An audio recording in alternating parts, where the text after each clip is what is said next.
Hi there, me again. Here with another video to look at where to store content at school. This is a poster that's going to be in the next issue of news.t4l, helping schools to work out where it's most appropriate to put content that they use at school on a regular basis.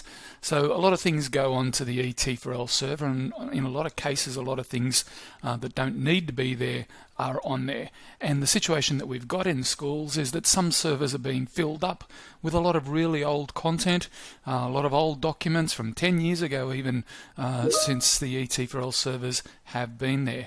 And what we want to do is help schools to clean up those ET4L servers, make sure that their content is in places that is most appropriate so that they can access it not only when they're at school but when they're at home, because we've got access to unlimited cloud storage in both the Microsoft and the Google domains.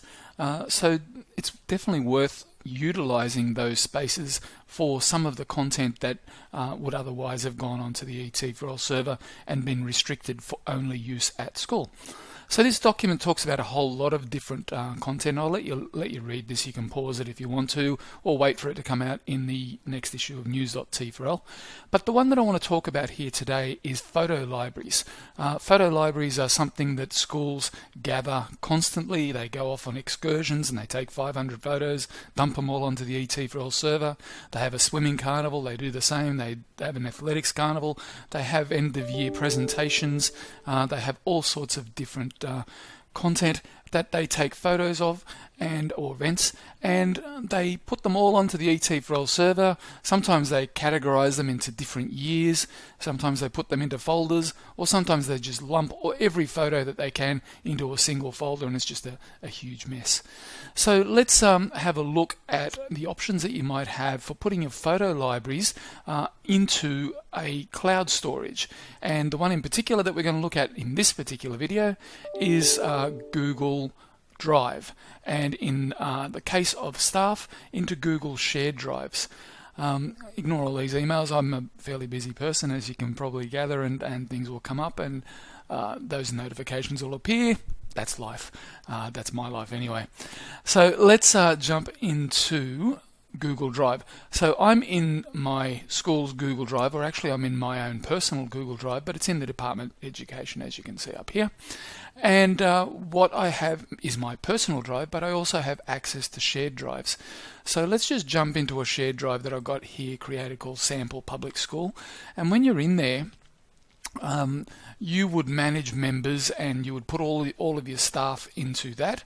And then what you could do is have different folders for different aspects of your school, and that is where you'd put all your documents into. Now what I want is a new folder in here, and what we're going to call it is Photo Library. So when we do that, it's going to pop this little folder in here. It's a new one, and when you open that up, there is nothing in there. So it's saying drop files in here. Okay, so we've got a whole lot of files on our ET4L file server, or in people's home drives, or wherever they might be on a local hard disk. And in here we've got things broken up into 2020, and there's different folders for the different events that happened in 2020, including things like the official school photographer.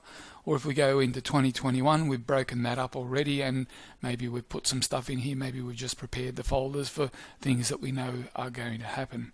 So I can grab and drag and drop all of those into there, and what's going to happen, it's going to drag some photos. Now I've just got some sample pictures that I've got in here, so just to avoid this taking too much time, it's just 86 photos that'll go into here, but you could have well and truly thousands of different photos. As long as you've put them into different folders, that will make it easier for people to find that content moving forward. So it's going through 34 of 86. It should jump through fairly quickly, and what we'll do is have a look at the different folders as they appear. 48, getting close. 56. And what I'll do in my next video while we're waiting is I'll show you how to do exactly the same thing. If you're not a Google Drive user, if you're not a Google school, you're a Microsoft school, we'll have a look at Microsoft Teams and how you can achieve the same sort of thing in Microsoft Teams. But this is almost finished. We should get a green tick here any second now. 85, 86, finishing upload. Thank you very much, Google. We're done. So I could close this. If I refresh this page, I should see two folders in here, 2020 and 2021.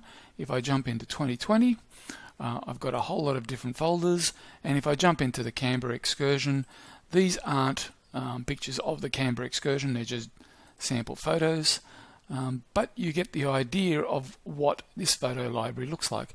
Now it may look like this where you've got fairly decent thumbnails of the different pictures that you've got, or it may look like a list view, and you can go in and have a look at any of these. So if I open this particular one here, it's just a graphic, and I can scroll forward and backward through the different photos that are in here, and I've got the ability to download the photo. If I want to, I can print it, I can do all sorts of things, but basically what I've got is a photo library of all of the things that are from, in this case, the Canberra excursion. If I wanted to see it as grid view, it's a matter of simply selecting that, and then I can very quickly see the ones that I want.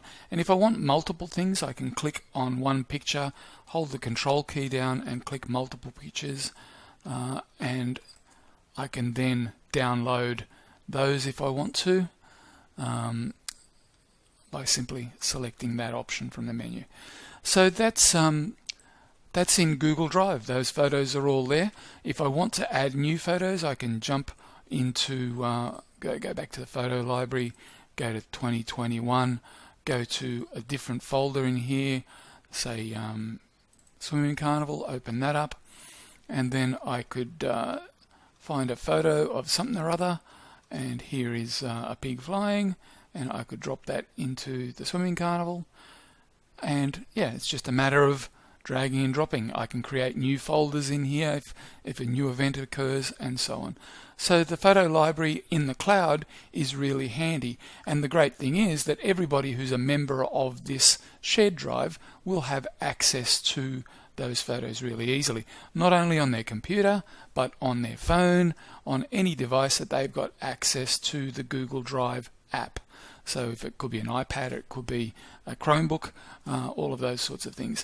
Makes it really easy, and not only accessible on those devices, and it's not only accessible at school, but it's accessible anywhere that you have access to the internet. So that's making a photo library in Google Drive, and on the next video I'll show you exactly how to do the same thing in Microsoft Teams. So I hope that was of use, and I'll see you in the next video.